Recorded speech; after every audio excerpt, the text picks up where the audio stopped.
me take a second here to tell you guys about the Three Musketeers that I watched, and probably one of my favorite adaptations of the book.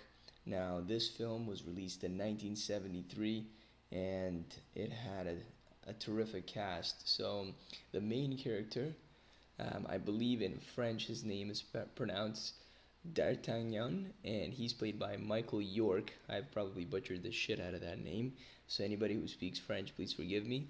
We also have Oliver Reed, who is Athos, and Frank Finlay, who is Porthos, and Richard Chamberlain, who is Aramis.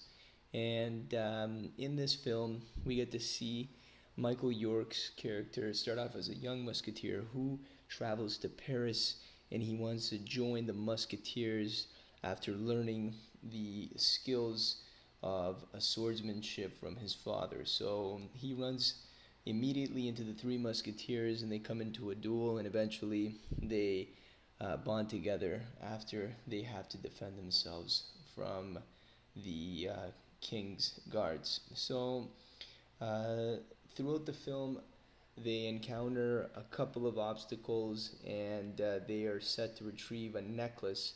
Now, we also get to see Charlton Heston plays Cardinal Richelieu. Again, I'm butchering these names, but he is our antagonist in the film, and also Christopher Lee is Count de Rochefort.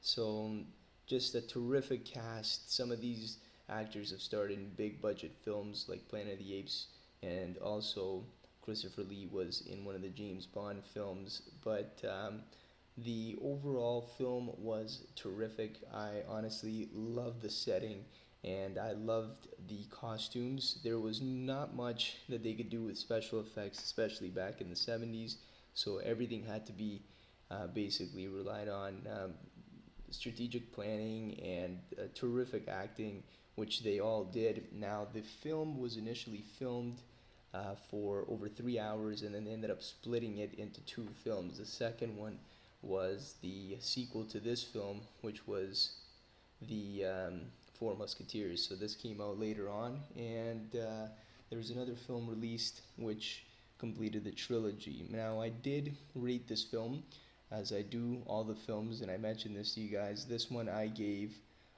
6 out of 10. They did really well at the box office. They made over $10 million back in '73, and obviously that spawned into a sequel. So I would definitely recommend this because I enjoyed the book when I was a kid, and also I love this adaptation of the film. So definitely go out there and check it out. If anybody else liked the film as I did, please give me a thumbs up.